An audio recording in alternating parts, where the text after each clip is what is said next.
कब्जा हो गया है। आप किस तरह देखते हैं इस वक्तव्य को? ये इनकी फ्रस्ट्रेशन है, खिजी बिल्ली खंबा नोचे। देश की 400 साढ़े 400 संस्थाओं पर एक ही खानदान का नाम था। देश की आज़ादी में करोड़ों लोगों ने बलिदान दिया था, अनसंग ऐसे बहुत हीरो थे। तो अपनी गिरबान में झांके। आज कम से कम एक खानदान का, परिवार का नाम तो नहीं है, एक विचार का नाम है, राष्ट्रवादी लोगों का नाम है। राष्ट्रवादी लोग आज उन संस्थाओं को चला रहे हैं। तो राष्ट्रीय अग्रणी होकर राष्ट्रवाद को आगे ले जाते हुए भारत विकसित राष्ट्र की तरफ बढ़ रहा है।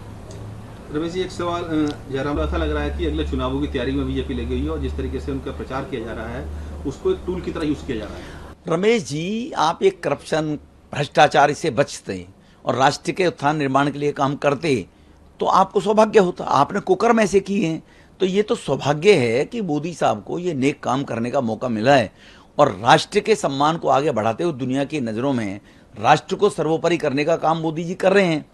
200 जगह इवेंट होना G20 के, तो G20 के इवेंट्स का मतलब है कि जो लोग अन्य देशों के एम्बेसडर, राजदूत, डेलीगेट जो भी आते हैं वो देखें कि जो देश को दुनिया के सामने प्रस्तुत किया जाता था कि भारत भूखा है, भारत नंगा है, भारत कमजोर है, आज आप देखो हर चीज में, हर क्षेत्र में, हर व्यवस्था में भारत सक्षम है, ये दिखाने का काम किया जा रहा है।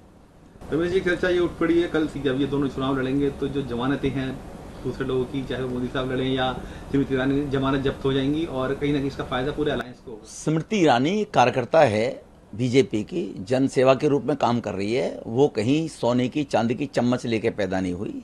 उत्तर प्रदेश में जब अखिलेश और राहुल मिले थे तो 2 छोरे 2 लौंडे ये खूब चला था और उत्तर प्रदेश के लोगों ने क्या मैंडेट दिया सब जानते हैं। और कांग्रेस के लोगों को भी सोचना चाहिए कि अब राजाशाही देश में खत्म हो गई, देश 1947 में आज़ाद हो गया। स्मृति ईरानी घर हर तबके के, हर गरीब के, जो मोदी साहब योजना बनाते हैं उनको योजनाएं जो 50 साल पहले जानी चाहिए थी, देश के प्रधानमंत्री और परिवार लड़ता रहा, वो योजनाएं आज 60 साल के बाद अमेठी में पहुंचनी शुरू हुई हैं। तो लोग इस बात को भी देखेंगे और याद रखेंगे कि आज सत्ता में उन लोगों की भागीदारी है ड्यू टू स्मृति ईरानी जी। पहले सत्ता में भागीदार नहीं थी, राजा होता था और लोग बेचारे नीचे नीचे रेंगते रहते थे जी। लेकिन ये बात जो कह रहे हैं कि जमानतें जब्त हो जाएंगी, साहब हो या प्रियंका अगर वहां से लड़ती हैं या स्मृति यहाँ से लड़ती हैं, अहंकार लगेगा। कांग्रेस की 20 सीट आने वाली नहीं है।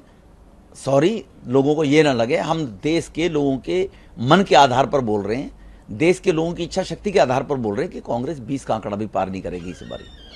तो ये आखिरी सवाल है, दिल्ली से जुड़ा हुआ है।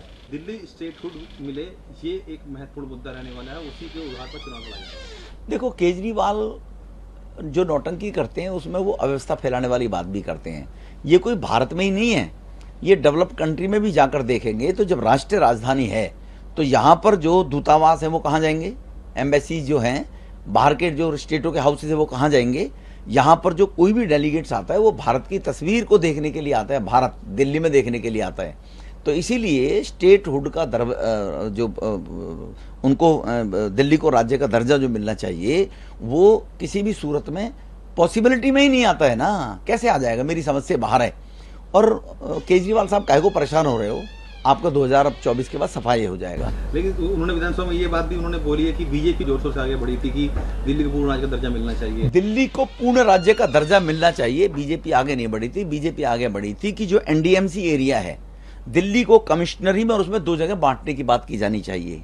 जो एनडीएमसी एरिया जहाँ एम्बेसीज हैं उसको तो केंद्र के बीजेपी ने कभी नहीं मांगा पूर्ण राज्य का दर्जा। जो कहता है गलत कहता है। पूर्ण राज्य का दर्जा मिले, दिल्ली के उस पोजीशन को जो आउटसाइडर का